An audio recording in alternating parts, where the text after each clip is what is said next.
About training, what do the professionals not want you to know? Now, if I was keeping this a secret from you guys, I wouldn't be being true.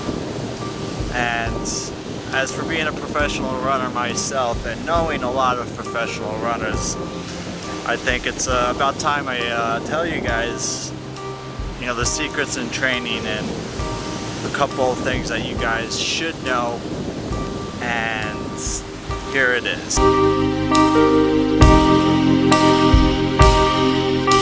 So I've gotten a chance to talk to Meb Kafleski recently, also Jared Ward, and I'll be seeing them tomorrow in New York City at the New York City Marathon Expo.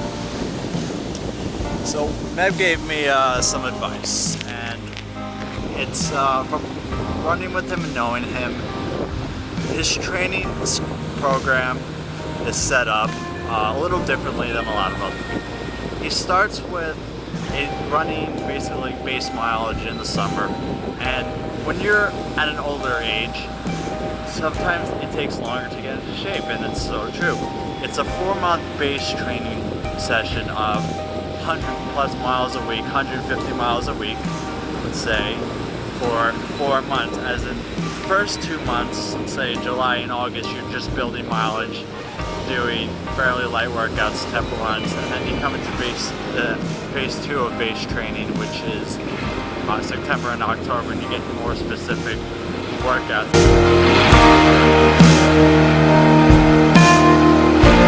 And then you come more into a specific phase another 2 months after that. But when you come into the specific phase of training, and that could be basically after the 4 months of base throughout, spring, winter track, spring track, another 4-6 month period, you really kind of come down in mileage a lot. And I haven't really done that until more recently coming into this newer training program where I'm at a lower mileage. We're setting the bar around 130, no more than 140 a week, and by next month I'm going down to 100-mile weeks, maybe 90-mile weeks when I need to race fast. And the whole philosophy of this is, once you build the mileage, once you consistently train, the base is in you. You're not going to be able to have kick speed or raw speed in your races if you're running that high mileage, and I never have that raw speed because I'm running so much high mileage. The times where I've cut down my mileage for a big race, especially the championship races in college, I was able to go too flat the last 800 over 5K in a 57-second last quarter. Pretty fast for me. But, I run 160, 180 miles a week. It's a lot. But your legs are never really going to turn over. It's that balance between the high mileage, the low mileage, and the quality is what gets you into that, that kind of shape. It's a special formula that a lot of elite runners use, but the other formula is what is right for you and what is right for a lot of other runners, because everyone's body is a little different. I do generally more mileage at certain points of the year than other runners. Kafleski suggested to me to have down weeks of 90-mile weeks, every block of 3 weeks of training, 2-3 weeks, doing 120, 130, 140, and then you go 90, and then keep that a rhythm. Don't just go down to 90 for the week you have an important race. Get that in the schedule where every third week is a down week, so your body gets onto that scheduling and knows what that third week is. And if you don't do that, if you don't build that routine, once you have a down week, your body kind of like shuts off and you feel like crap, and then you come into a race feeling dead-legged, and I've had that a lot. So another thing with that is just building that consistency. It's running 20 miles every day and then slowly tapering off to 10 miles every day or something like that. Once you get into that specific training, that's it. If it's a marathon, it's this 10-mile tempo runs, that marathon pace. If you're training for a 5K, it's your 10 by 600 at 5K pace, 5 by 1,000 5K pace. Specific works for 2 more months. and then you're working on kick speed, doing 200 repeats in 27 seconds each or so. That's how you train to get fast, and then you come to the last phase in training where you train really just to win, where you're not really working your VO2 max, you're not working your threshold, but you're just learning how to kick. So you're doing like, you know, progressive 800 meter repeats, every 200 getting faster, and in the last 227 doing, you know, 4x800 or something like that, progressing to get faster. And that's like a huge thing a lot of elite runners do to get that kick at the end of a race. You've seen them on TV, Mo Farah, Gallon Rupp. I've met Alvaro Salazar. I mean, Salazar is very secretive with his training, so I do not know what Gallon Rupp does, but I just know from Bill Rogers, Jared Ward, and Meb for the most part. But when you come down to the season, even in a marathon, right? They're not going to show you every workout they do. But one workout that I know that they would do coming last 3 weeks, yeah, you have that 60-mile tempo run 3 weeks out from the marathon, but what they don't tell you is Meb's getting on the track and they're doing speed. They're doing like mile speed. They're, you know, doing a couple of progressive tempo runs, you know, 520, 510, 5 flat, 540, 440, 420 last mile on that progressive tempo run, and then you know, 3x400, you go 62, 60, 58, 56.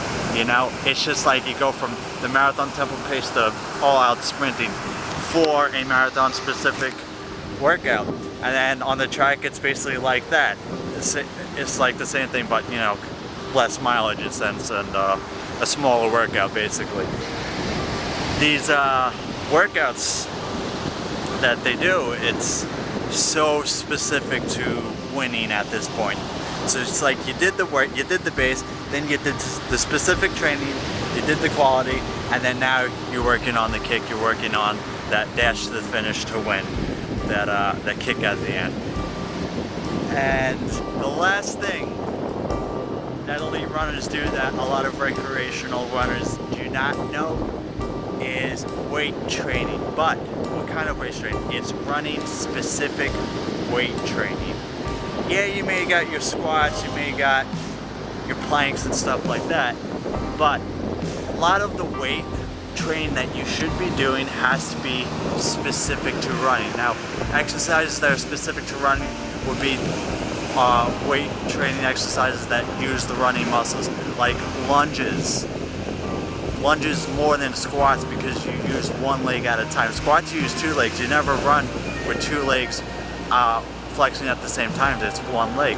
So when you do weight room stuff, you do one leg squats, you do lunges, you do calf raises 1 foot at a time or alternating. You would want to do leg curls 1 leg at a time. That's the secret, is 1 leg at a time, just the way you would run, but also working your upper body, using the dumbbells, going like this, actually using running form rather than just doing dumbbell curls, right? Using the running form, working your upper body in that sense. And then you got your sit-ups, back extensions, and all those things. And then you have your hip band stuff, the rubber bands you put around your hips. You do side steps, step ups, and more lunges, right? So, and that's basically, you never want to be doing super heavy weights. You want to do high repetitions, and a lot of them. You want to warm up into weight training exercises, just like you would warm up into a race, or warm up into a run. A lot of elite runners, they start every easy run slow and progress into it, and they start 8-something pace. A lot of the Kenyans, use them as an example, they'll start their first mile as 8:30 and their last mile is like 6:30 or 6 minutes of a 10-mile run. Easy run, keeping it easy. And these guys are 13-minute 5K runners, sub 13-minute 5K runners. Look on my Strava. The way I train is basically the secret to training, where every easy run starts slow, ends faster. They're all progression runs. And then look at my workouts, what I'm doing in each phase. Another thing elite runners don't tell you is de-stressing the body. What do I mean by that? Is cutting the mileage back randomly and building it back up, right? So you go down from 140 miles a week and then you go on a training program of 90, 100 miles a week.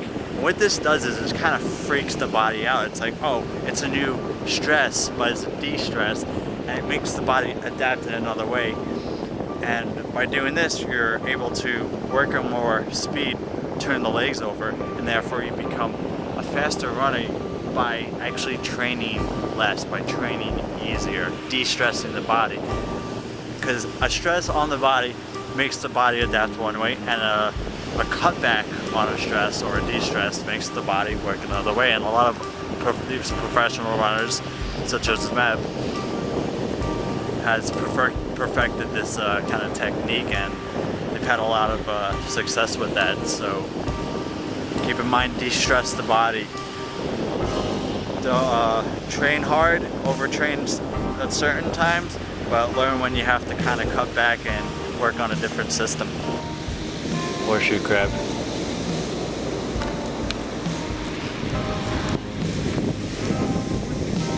Wow.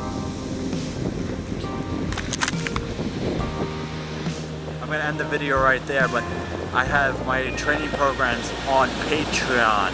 If you guys could donate to my Patreon page, that would be amazing. $1 a month, $5 a month, and that will definitely help me with my travels to all these races. My next race is Saturday, Dash and Finish 5K in Central Park, New York City, so you can follow me there. I'll be at the Expo vlogging, so never stop running, always inspiring. Once again, I'm at the beach completely by myself, because that's what I do. That's what coyotes do. Hang out by themselves.